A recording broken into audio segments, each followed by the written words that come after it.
I'm deciding to handle it myself. Good evening. Welcome to Basalt Council. This is our Asked me some questions today. Tuesday, January 28th you. edition. And just wanted to remind everybody, if you want to join on Zoom and participate remotely with comments and all of that, you can go to basalt.net, click on the Agendas and Minutes tab, go find the January 28th meeting packet, and then instructions are on there to join via Zoom, which allows you, like I said, to make comments and interact versus just watching. With that, I will ask our town clerk to please call the roll.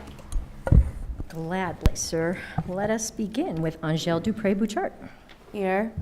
And Ryan Slack. He was going to join remotely. Ryan raised his hand. Raised his hand. There he is. Okay. I need to talk here. Ryan, can you hear us? Can you talk? Speak and speak. Might need to hit the button. There. I think, there he is. Oh, great. Okay, Ryan's here. Thank you, Ryan. I will mark you as present. David Knight, Here. Dieter Schindler, Here. Angela Anderson, Here. Rick Stevens, and Hannah Berman. Here. A-team is present, sir. Thank you. Great, thank you. Next up, we have item number 2, which is our consent agenda, which just consists of the minutes from January 14th, 2025. I'd entertain a motion to approve the consent agenda items as presented. Mayor, I move that the town council approve the consent agenda items as presented. Second. It's been moved and seconded. All those in favor, please signify by saying aye. Aye. Aye. All right, next up is item 3, which is call to the public. And just a reminder on the ground rules, you got 3 minutes to make your comments, address them directly to me. Identify yourself by name and address when making the comments, and just to make sure for the record's clear, go ahead and sign in at the back of the room too when you make your comments. It's always good to be courteous, civil, and constructive. And we'll take no decision nor take action except to direct Ryan, our town manager. So with, and then one more comment, we do have a couple public hearings coming up tonight. If you're here to make comments on anything in the public hearings, go ahead and wait for that, because that way it'll be on the record for those specific hearings. But any other topics, the floor is open for anyone who'd like to come up.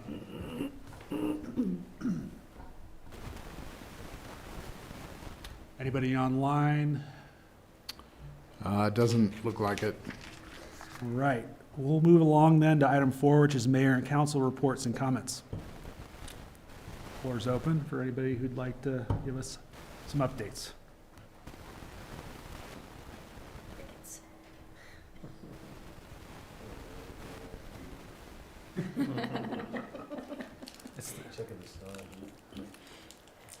Feels like the longest month in the year, but yet, what's happened in the last 2 weeks? All right, well, if no one has anything, Ryan, manager's report. I don't have manager's report for you either. Whoa. I won't say that I haven't been doing anything for the last 2 weeks, but All right. We're all just hibernating, waiting for January to be over, apparently. Lunar New Year. Cool. Next up is presentations. So we have 6A, our Midland Avenue Streetscape Project update with Catherine and Joe. And Joe's online. Well, our report's not that dissimilar from yours, but I'll let Joe explain. Yeah, hey guys, I'll do a sound check. We can hear you. All good? Okay, cool. Because of the reverberations coming through. So yeah, council, not a lot to report. Obviously, cold snap, substantial completion occurred in December, and we have done a lot of minor activities to further the project, but you know, the biggest item we are waiting on is still the lights, and we still expect those in mid-February. So we're going to regroup early Feb, prepare for that, make sure everything's in good order. You know, all conductors are pulled, everything's made up, and that's going to be the big push. And then after that, it's honestly just going to be plantings, replacement if necessary, punch list, and close out in the springtime. So it's short but sweet. I apologize, but there's been very limited activity to report on for this agenda, guys. Thanks, Joe. Do you have any updates? No, nothing other than that. I'm here to answer any questions you have, but yeah, not a lot of work has gone on given the temperatures in the last couple of weeks, yeah. How are things going at the uphill end of the street? There's been some repairs to keep the potholes at bay and all that. Do you want to give an update on kind of what's going on there?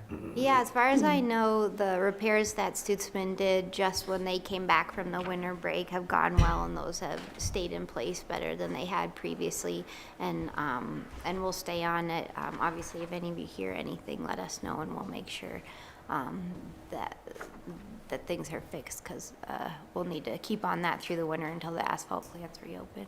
And they're staged over doing the water line work, right? So Yeah. they can Yeah. there to hit that whenever we need. Yep, that's right. Okay. I had a quick request, Catherine, for just some reflectors or something on the wooden pedestal in the center islands. A couple people mentioned, sorry, a couple citizens just commented on maybe some reflectors on the wooden pedestals on the center islands, and this one out here especially because it kind of cross slopes. So a couple people were just nervous, I guess, about making that, not seeing those at night. They're pretty dark, so maybe just a little, something small on them. Okay, we can look into options. I think once we have the streets striped, with the striping, it can't go down given these temperatures right now either. Right. But once we have that striping in, hopefully it'll all kind of brighten up and be a little more visible. So, but we have an eye on kind of some of those issues. And also once we have the street lights in, that will help alleviate the problem. So, but yes, yeah. I think it'd be a temporary thing maybe, so spring when it gets brighter. Thanks, Rick. Any other comments, or not, we're past that. Any other questions? Or comments, I guess. Okay. Well, thank you. Yeah, no Thanks, Joe. Move on to council actions. We have item 7A, an interview and appointment for the Basalt Affordable Community Housing, interview and appointment of prospective Bach member Bentley King. And this is Michelle. Hello. So tonight, staff is introducing Bentley King for the Bach interview and consideration for appointment. Currently, Bach has 6 voting members and 1 open seat. Bentley King is a Basalt area resident, employed at the Alpine branch. I wrote these things kind of funny. At the Alpine Basalt branch. Bentley has experience with deed-restricted housing as both a former owner of a deed-restricted unit in Snowmass Village, as well as experience as a lender, working with locals to purchase deed-restricted homes. She is interested in contributing to creating a sustainable and accessible community housing program in Basalt, and she attended the December 12th, 2024 meeting.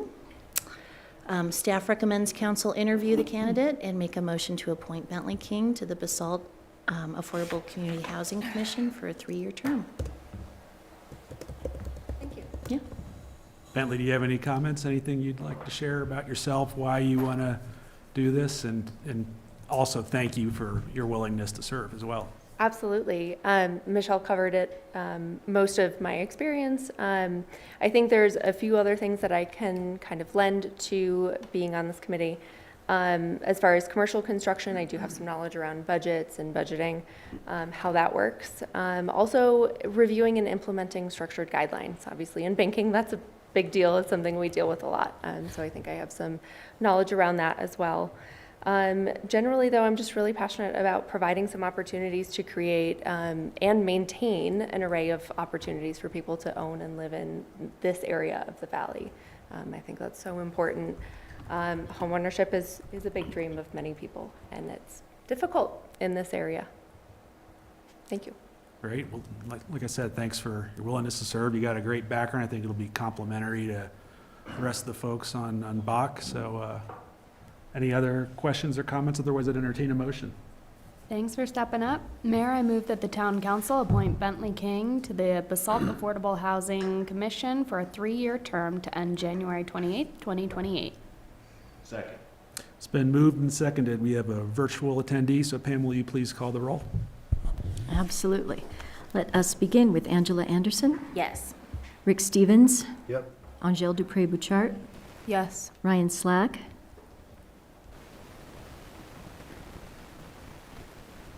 David Knight, Yes.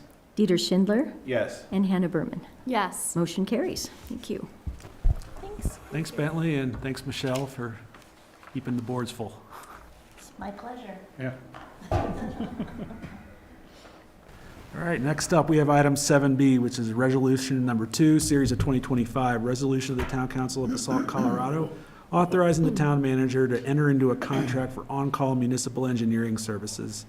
And Catherine and Ryan. Thank you, Mayor and Council. Tonight, I'm bringing to you a contract for on-call municipal engineering services. This is a service that the town has historically had to support various town departments with planning, design, and constructing our public, included surveying in their capabilities. Recording in progress. And also in their proposal, they are partnered with Western Water Solutions, who does, they do structural work and most specifically some structural, but otherwise I've included a draft resolution for approval of that contract with Roaring Fork Engineering. Do you all have any questions for myself or Richard or Maggie? Just out of curiosity, is this a change from the previous firm that we were contracted with? It is a change, yes. Any other questions or comments? Out of curiosity, what is the budget for this? I know it's kind of ad hoc and then some smaller projects, so it varies, but Yeah, it varies a lot. We have some money set aside. I don't have the number off the top of my head for kind of unplanned things, but there are points where like we need them to review development plans, and those funds are paid for by the developer. So although we have some funds available, and Ryan can probably quote that number, there are tasks that will be covered by developers and you know, and in other ways, like for example, doing on-site inspection of the Soapers Meadows Parcel 5 development or things like that. So just to say the scope, it will be, you know, potentially a little bit beyond what is identified in the budget. Yeah, and we do have a specific engineering line item in the budget, and there's $10,000 set aside in that. That being said, there are other line items in different budgets, like water, for example, in that fund. There's times when we're going to need an engineer, and some of the projects we have identified in there account for some engineering time. So it's not really that simple to, you know, give a black and white answer, but sort of that ad hoc, you know, style that you mentioned. But, you know, we certainly monitor, you know, those expenses as they come in. You know, they're just invaluable to us to be able to have somebody close by, like Roaring Fork Engineer, come and, you know, put an extra set of eyes and help, you know, with some of these smaller projects. And then also keep in mind that as soon as we go toward bigger projects, I think it's anything over 75,000, those would go out to bid. So we're mainly using the on-call services for, you know, our normal book of business. that makes sense. Yeah, and like the streets budget, for example, they'll support us in doing our annual street maintenance, and that's all built into the streets budget and things like that. Sounds good. Development reviews reimbursed by the developer. That's right. So that's a line item that's gonna be kind of important to understand, and I think you made a good decision. Us too. Great, well, I would entertain a motion unless anyone has anything else. Mayor, I move that the town council adopt resolution number 2, series of 2025. Second. It's been moved and seconded. Pam, will you please call the roll? Absolutely. Let us begin with Dieter Schindler, Yes. Hannah Berman, Yes. Angela Anderson, Yes. Rick Stevens, Yes. Angel Dupré-Bouchard, Yes. Ryan Slack, Thank you, Ryan. David Knight? Yes. Motion carries unanimously. Thank you. Great, thank you. Thanks. Our next item on the agenda is item 7C. It's a public hearing and second reading of ordinance number 1, series of 2025, an ordinance of the Town Council of the Town of Basalt, Colorado, approving code amendments to Code Section 1-82, general penalty for violation in Town Code, Section 2-281, fines, penalties, and administration fees to conform penalty provisions with state law. Jeff. Thanks. This is a second reading of this ordinance. This is I'd call it a cleanup ordinance, but it's to amend the general penalty provision of the code so that municipal offenses where there's a state counterpart, the penalty does not exceed that of the states. And so just quick background, the town has a few municipal offenses for which there is a state counterpart. We have it in the municipal code, it exists in the state statute, things like petty theft. When we write, when there are, violations for petty theft, there's not a specific penalty for it. It's subject to the general penalty provision of the code, which allows up to a maximum fine of $2,650, which is itself a state maximum. But there's kind of a recent court opinion that if you do have a municipal offense and there is a state counterpart, the penalty for the municipal offense can't exceed what is set forth in statute for the state counterpart. And so that's what this ordinance does, is to not allow it to exceed the state counterpart. And there's a couple legal arguments for that. One is there's been an argument that it's a state preemption issue. Another argument is that there's an equal protection issue. So this is just mostly to make sure we are not creating any problems for ourselves and have this cleanup completed. And I would just say typically for these types of offenses aren't exceeding the state counterpart penalties in any event. So that this is really won't have an impact on the practice of our municipal court prosecutions, but will keep us in line with state law. Great. And this is a public hearing, so we should take some public comment if there is any. Yeah, Let's answer any questions. Let's give it a go. I will go ahead and open the public hearing. If anyone would like to speak on this topic.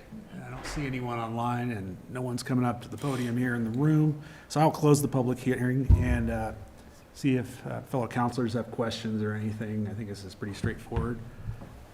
No one has any questions or comments? Mayor, I move that the town council adopt ordinance number 1, series of 2025 on second reading. Second. It's been moved and seconded. Pam, will you please call the roll? Absolutely. Let's begin with Ryan Slack.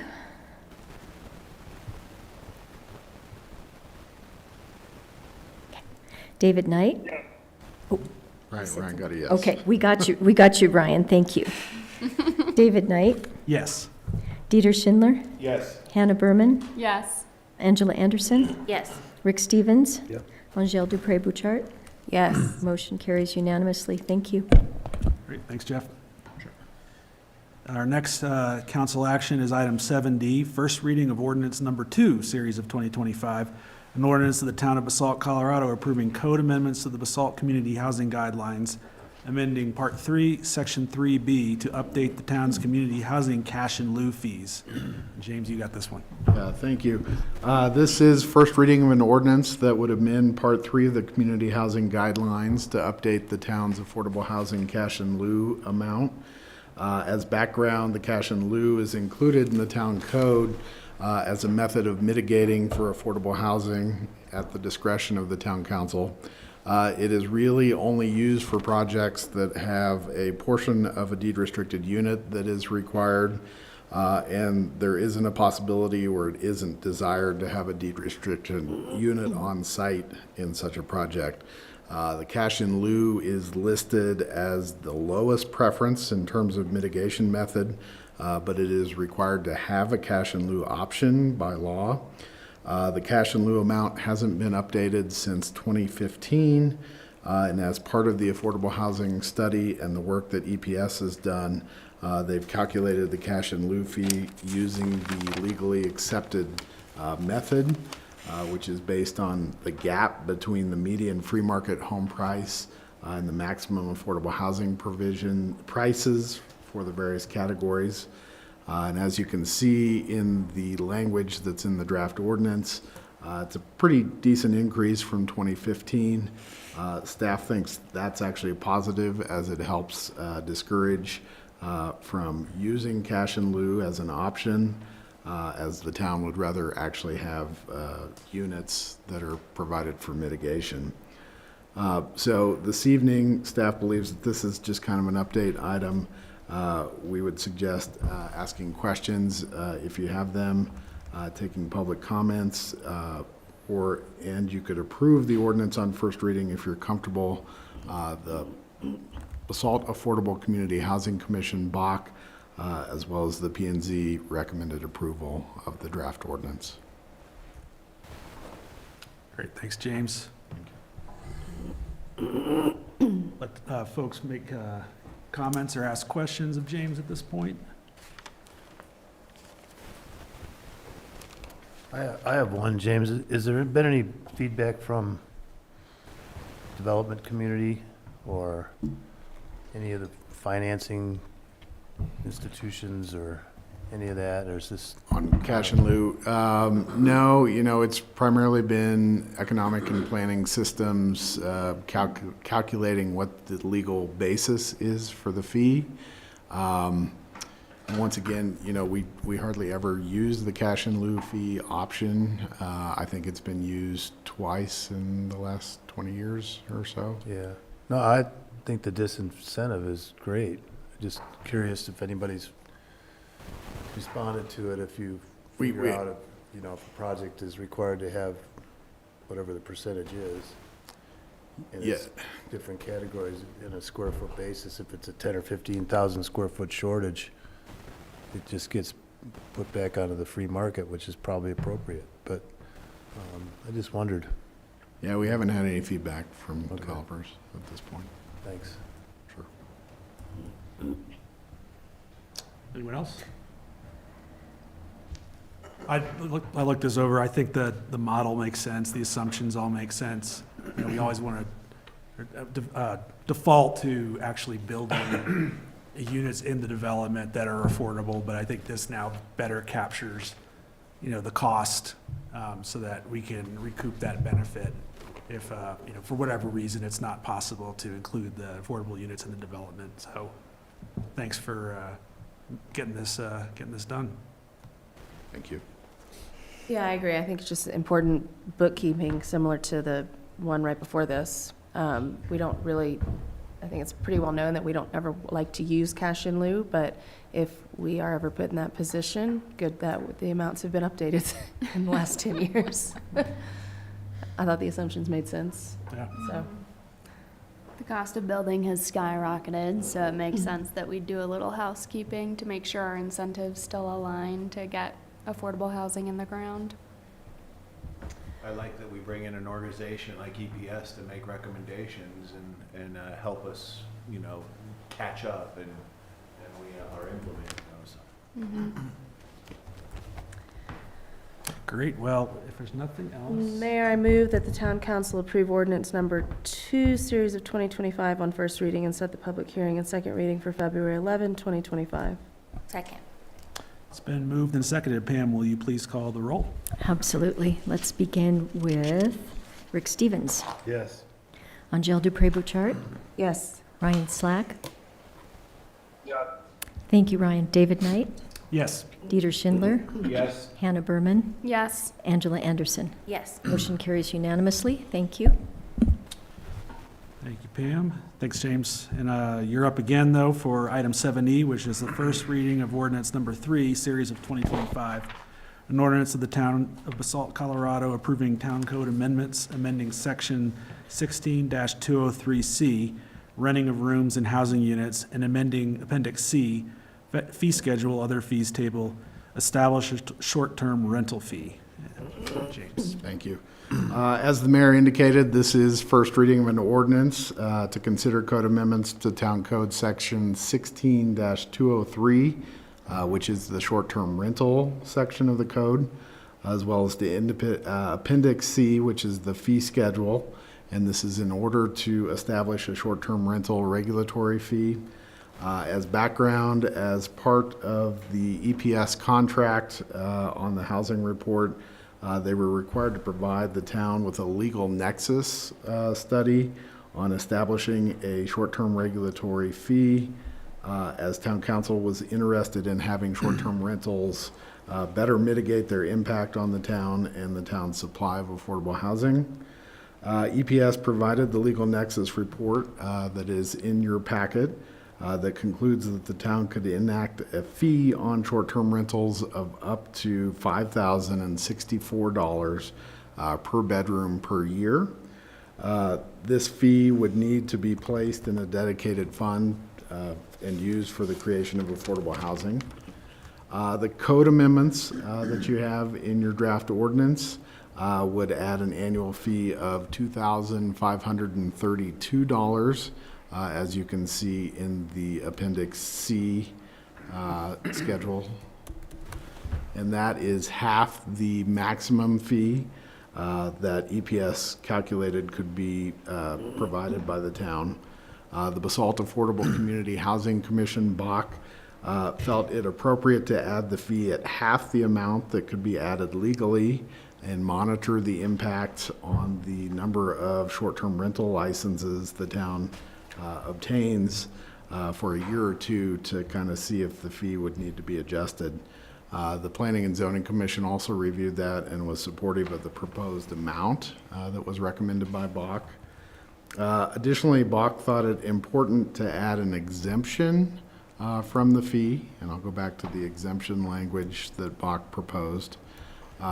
The proposed exemption from BAC would be for those essential employees as defined in the community housing guidelines, which could be a first responder, a public works or utility professional, a teacher, a daycare professional, and that would rent their unit out on a short-term basis. And a short-term rental is 30 days or less of rental for a total of not more than 60 days in a year. And then they would not be required to pay the fee based on BAC's recommended exemption. The Planning and Zoning Commission had a little bit of a different take and recommendation on the exemption. However, they did not have a full board, so I think that should be considered as part of the evaluation. The P&Z members that were present felt that an exemption was appropriate, but they only recommended the exemption for those that are property owners that used their property as their primary residence and that rented their unit out for not more than 60 days in the year. So basically they recommended taking out item C as part of the exemption, which related to the essential employees. Staff is accepting of having the exemption in either form, either the form that was recommended by BAC or that was recommended by the P&Z.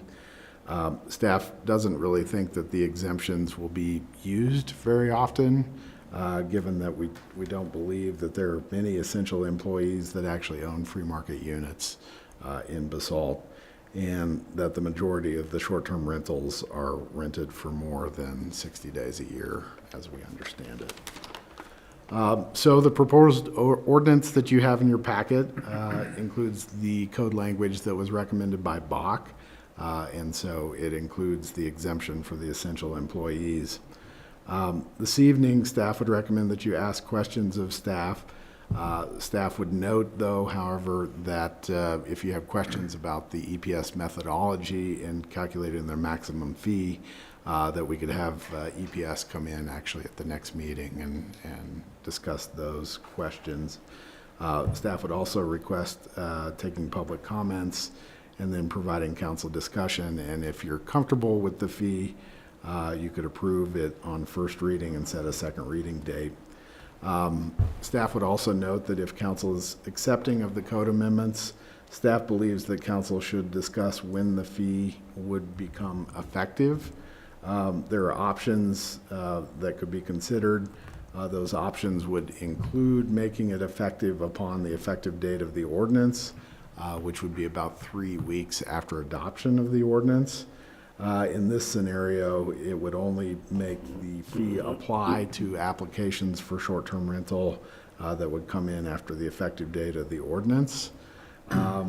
Another option would be to make the fee effective January 1st of 2026, and so that all of the license renewals in 2026 would be subject to the fee, and there would be time to provide education to those renting on a short-term basis. So this evening, staff believes that there are a couple decision options for council. You could approve the ordinance on first reading and set the public hearing and second reading date for the next council meeting, or you could table the first reading and identify if there's additional info that you would need from EPS or staff. Got it. Thanks, James. And just like the last one, this is a first reading without a public hearing. I know I could probably open That's one. correct. Yes. I'm going to leave it with us for now. So I'll go ahead and open the floor up for those with questions. I know I asked several today, so you all have that, and that's on the record, all some contextual data. But what else do you guys have?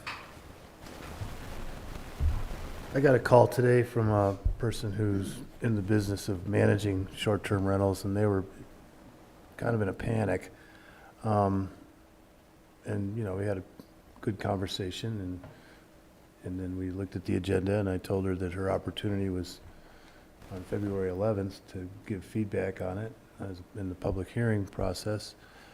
But I think, James, what you mentioned about the date of January 1st, 2026, to give time for people to get educated about this process and licensing and make decisions is a little bit too far out there for me. I think Sure. that if we want to make this a policy, it should go into effect July 1st, June 1st maybe, and just make sure that we do a good job of contacting the ownership of these units and maybe having a discussion with them or sending them, notice that this is happening, because I don't think a lot of people will catch up by February 11th. So maybe there's a pause in there before you start the process of implementation that gives them time to decide how they're going to adjust that lease that they may have for different reasons. Also, one of the comments back was the economic impact believes is significant to the town's treasury from short-term rentals. And I'm not convinced that's the case necessarily. And the other thing I noticed was Pitkin is looking at their STR opportunities, and they're seeing a decrease in their fees, and they're adjusting their license fees downward. And I don't know if that's to encourage more short-term rental opportunities in the county or to replace the revenue that they've lost. And I guess one position and one vehicle was eliminated. It seemed like the response to that was, well, let's figure out how to recover that amount of money. So it's two different things going on here in the county and the town. Rick, could I ask you a clarifying question? Sure. Did they share with you how they thought it might, if we move forward with this, how they thought it might diminish revenues to the town or, well? One of the things was that the estimate of how much these short-term rentals contribute to the local economy, and the fact that they don't buy groceries, they go out to dinner every night. That's kind of like the impression you would get. But from the report, you saw what the daily average rate was of spending, which I thought was probably on the low side. This number seems a little bit better, because I know you can't get away with $161 or whatever it was per day. So I think there's just some things in there that, and I have a little bit of a bias towards the actual short-term rental issue in the first place. And they're trying to suggest that this supports the tourism economy and in a way that we can't afford to give up. And I thought, well, okay, maybe there's a middle ground here. if that is such a great economic impact. I don't know that it is. I think we have a pretty steady flow here of revenues, and some of it may be connected to tourism, and some of it may just be connected to the place we live in. So those were the comments, and you know, it was a good 30-minute discussion, and I just said, your recourse is to come in here on the 11th, and in the meantime, you know, you may be getting a phone call to clarify some things. This is a good document, I thought. So, but that had just happened today, like at 4 o'clock. So it's just getting out there. Yeah, good comments, thanks, Rick. Who else would like to go? I guess at the moment, I'm neither here nor there on the exemption difference between P and Z and Bach, so I could really go either way. But I do agree, January 1st is too far out. But January 1st is too far out, but there needs to be time to educate this industry, if you will, as to what's shaping up. And it's looking at these numbers here, it's fairly difficult to distinguish. I mean, food and beverage at $61 per person per day. Seems a little on the light side, but you know, these are certainly smarter people than me. But yeah, I think it needs to be done, and I like the recommendation. And the math works. I'm not sure, about behind that, but that would just help me understand it better. So I don't think it's necessary. Yeah, I kind of echo Dieter just in that my questions are more about how some of these suggestions came about, right? Like why 50% of the maximum legal amount per bedroom, and why 60 days versus 90 days for the exemptions. And I would honestly rather see the exemptions be expanded a little bit. I tend to err with P&Z. I don't see the need to define it just to essential employees, because I think that there are a lot of members of our community who are in the position where they're renting out rooms on a short-term basis because they need help affording their property taxes and other things that aren't just essential employees. So I'd almost rather see the exemptions expanded and then increase the fee to 75% or 60% of the maximum. I just don't know why we would limit the exemptions when we could help more locals stay in the community by utilizing STRs.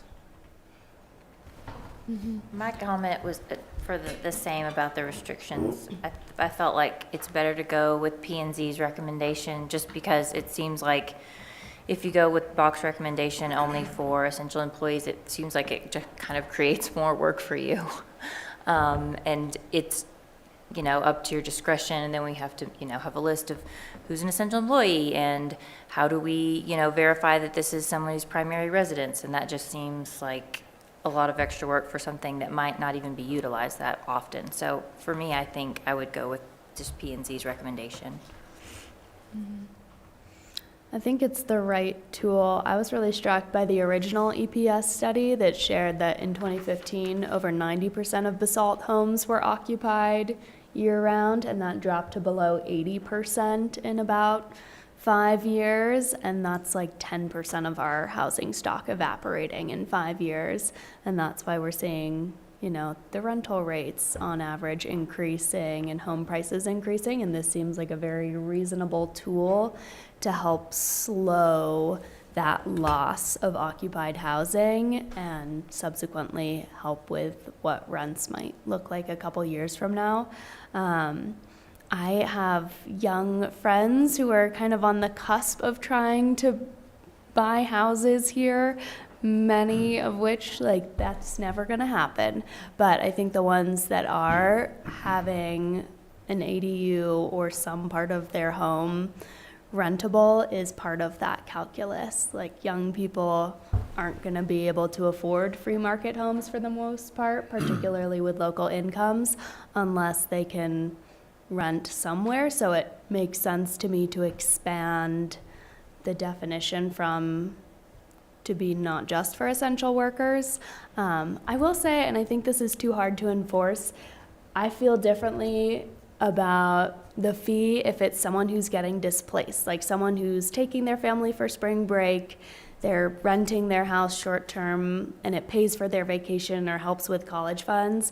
I feel differently about that than someone who is able to build an ADU and just stay in their home all year, rent it less than 60 days, not have a fee.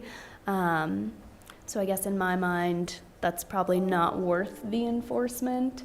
But thinking of the profiles of people we're trying to help, that surfaced for me.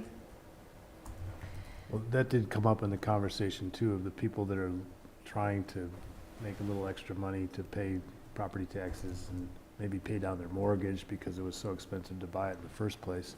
So I think that's part of the the discussion that needs to go forward with the people that are most affected by that particular idea, which when you flip it to the senior group of population, when we've been occupying these homes for decades, we're the largest investors in the Roaring Fork Valley apparently, but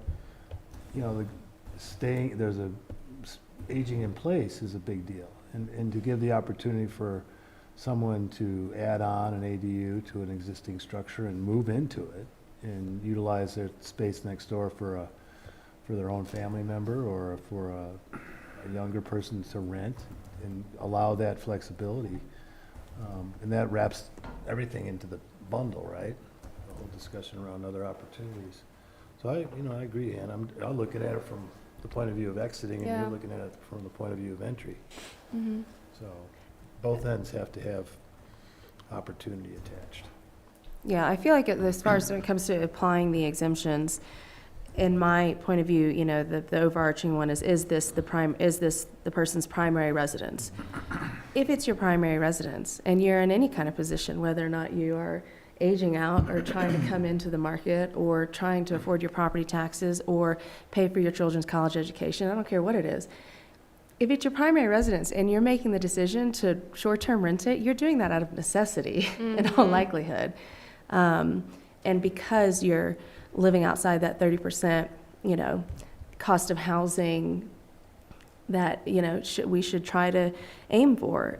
So I guess that's why I'm thinking of it as like, well, let's expand the exemptions and instead of whittle them down, allow more people to be able to take advantage of the short-term rentals without paying the penalty.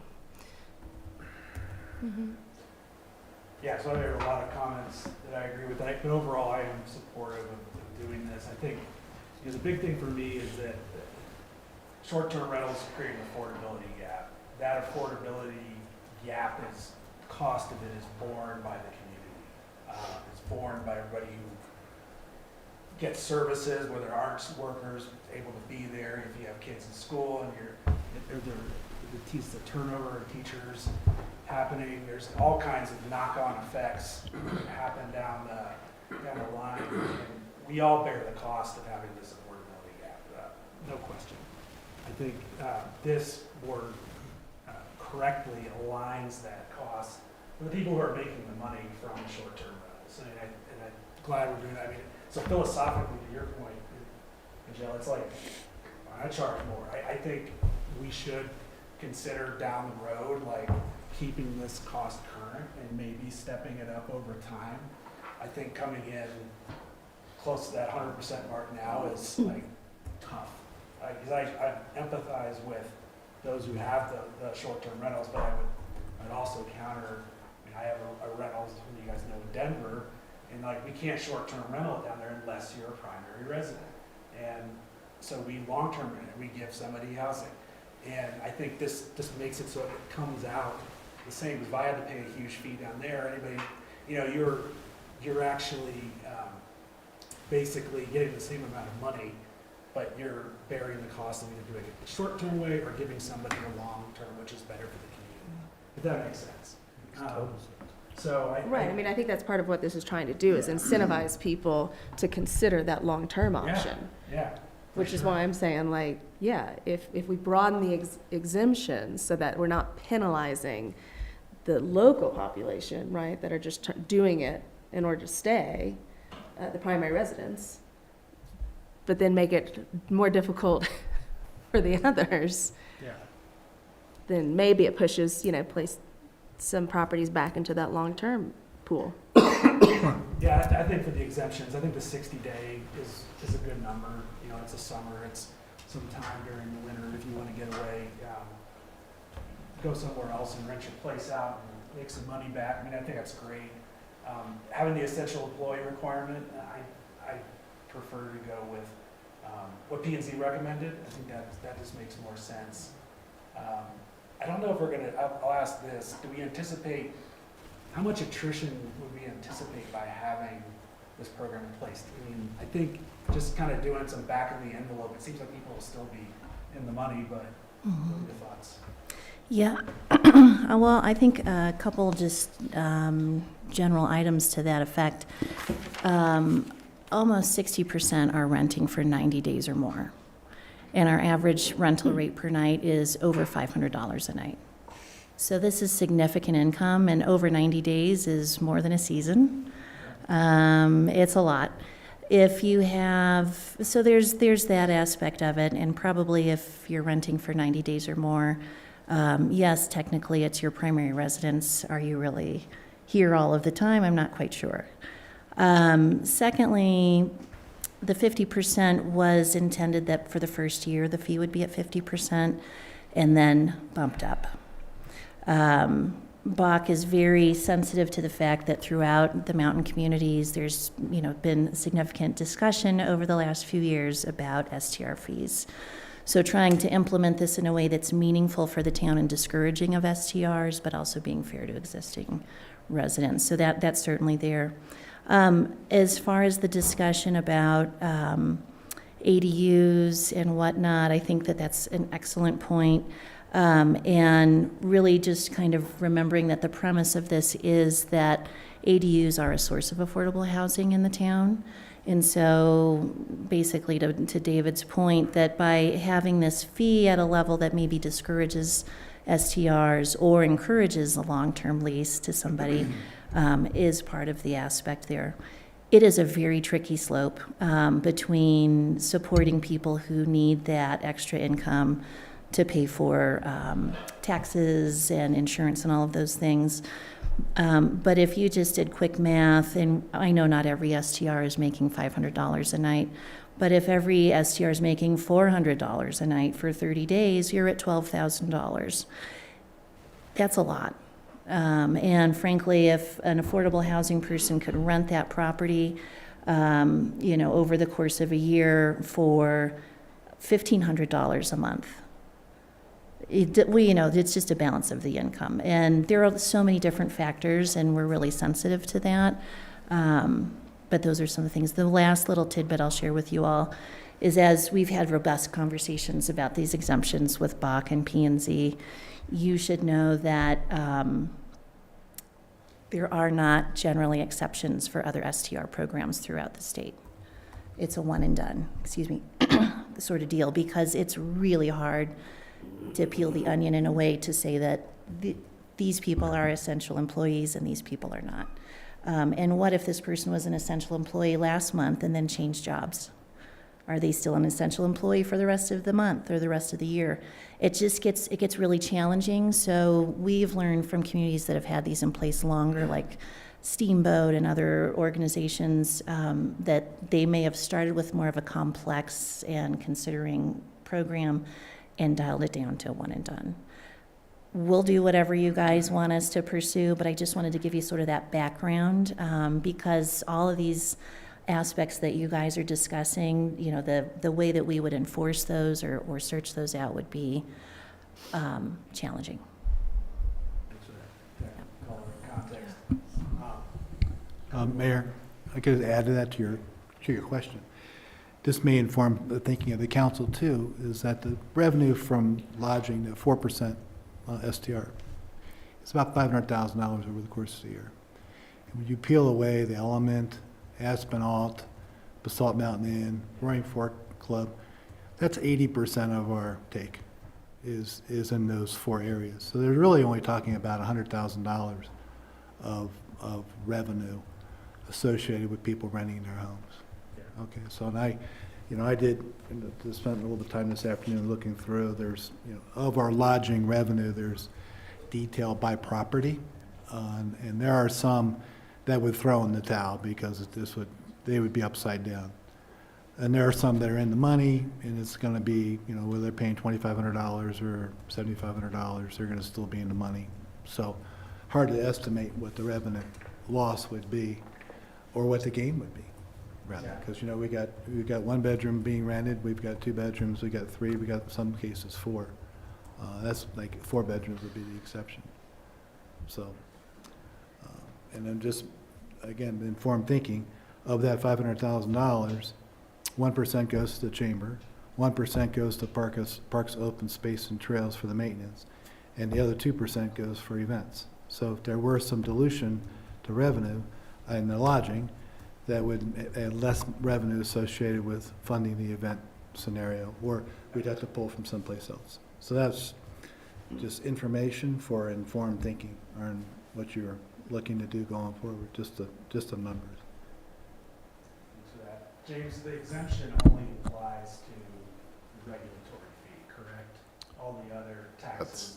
Yeah, that's correct. The lodging tax would stay in place regardless of, the exemption, as well as the inspection fees and administrative fees. That makes sense. Yeah, I think just a couple more comments on the effective date. I think doing something June 1st would make a lot of sense. And maybe making the fee half of the year, just to, give people that, ease people into it from an education, from a cost standpoint. I think that would be good. So I think I don't have anything else here that yeah, I'm good. Go ahead. Were you suggesting that starting in June, if somebody came in to get an STR license, that the fee would be prorated? Is that that's what it sounds like. If we start late in the year, start the fee in mid-year, is that what you guys were envisioning, or you? No, I believe the thought was anybody that comes in say June, they would pay the full amount, $2,500 per bedroom, because they would have had a 6-month grace period at that time. That was, I believe. Yeah, generally the licenses are due to be renewed in January. And so it's we try to get them done at the beginning of the year. So it would be unusual, it's not impossible, but it would be unusual to have new licenses come mid-year, but totally possible. And that's why we had the January 1st, 2026 date in there. What's happening right now is we're kind of getting the last bit of stragglers who are due to renewing. And so however this gets adopted in whatever versions, most people will have renewed by the end of February that are going to renew. So maybe you would get some new ones in June, but probably not. Yeah. So walk us through that timeline then. So we have people are renewing normally. Right now. And then when would the regulatory fee be charged and, So, this regulatory fee can't be in effect, obviously, until the ordinance is approved, which, based on second reading, won't be until March. So the good part of that is that people with existing STRs that are renewing will still be under the existing low costs to do that for this year. June 1 would be totally fine because we can start to educate everybody. We just probably won't catch very many, which is fine. And then they can be prepared for January 1st. There's definitely going to be an outreach campaign as part of all of this because it's notable change, whichever way we go. So we're cognizant of that. And I would just also say, for a little bit more context, you do have some other affordable housing programs coming up, the deed restriction buy-down program, and other tools that are coming that will help existing homeowners stay in their homes, hopefully. So while this one is very important, it's not the only one, just to put that out there. So basically, if I play it back, basically, people are re-upping now their licenses and wouldn't be charged anything unless they re-up later, the regulatory fee? Yep.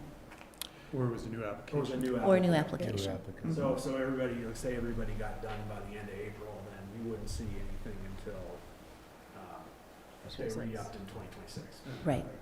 Yeah, and most of the licenses that actually come in later in the year are based on enforcement. So, we do a quarterly review of the short-term rentals that are out there, and if they don't have a license, we usually do enforcement. So the ones we get later in the year are based on enforcement. We've got 9 now that are pending. That sounds good. And I think the ordinance as written includes the essential worker language, so we would just say, amend in the motion, would amend that ordinance to remove that condition from the exemption. Is that correct? Yeah, Yes. strike item C from the exemption. Okay. If that's what, it sounds like that's the consensus, but I just wanted to clarify that. Mr. Mayor, if I could add just one thing. One thing I wanted to explore with staff between first and second reading is because the use of the fee is restricted to affordable housing purposes, whether we should include some code language to clarify that, just so it's not, it may be done in practice, but just to avoid any argument that this is actually a tax, because it would be unrestricted in the code and potentially usable for general purposes. So Gotcha. I just kind of wanted to put that out there so I can talk to Michelle and James about it between first and second reading. So backing up from that, for uses, assuming we did that, what would our limitations be on affordable housing projects to use it for? I mean, obviously, there's a lot of choices, right? There's a lot of things we can do. How would we be constrained based on the language you envision? Yeah, I mean, it would be, I think it's described in the EPS report, kind of that nexus to impacts on housing. And so the fee would be used to kind of mitigate against that through the creation of additional affordable housing. So it'd be broad, it'd be pretty broad. I would try to define it. Okay. Would it be, the other part of my question would it be helpful to table it for you guys to figure that out, like continue first reading, or is it okay to move the second reading? I think either's fine. If there's, if there's a motion to approve, it sounds like there's some coalescing around removing the essential worker criteria for an exemption, and with some direction for staff to review whether an amendment's needed to limit the purpose of the fee. Okay. Sounds good. Well, I don't have anything else. If you all don't have anything else, I would entertain a motion that strikes condition C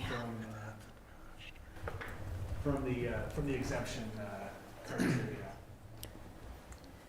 Mayor, I move that the town council approve ordinance number 2 with condition C struck, series of 2025 on first reading, and set the public hearing and second reading for February 11th, 2025. So, sorry, did you mean number 3? I did. Mayor, I move that the town council approve ordinance number 3 with condition C struck, series of 2025 on first reading, and set the public hearing and second reading for February 11th, 2025. And just to clarify, is there direction for staff to explore Yes. the fee restriction? Yes, with direction for staff to explore the fee restriction. And include that verbiage in the next. Yeah, if we determine appropriate. Okay. Should I say that too? Yes. I second that. What she said. Good job. All right, it's been moved and seconded. Pam, will you please call the roll? Yes, of course. Let's begin with Dieter Schindler, Yes. Hannah Berman, Yes. Angela Anderson, Yes. Rick Stevens, Yes. Angel Dupré-Bouchard, Yes. Ryan Slack. Yes. Thank you, Ryan. David Knight, Yes. Motion carries unanimously. Thank you.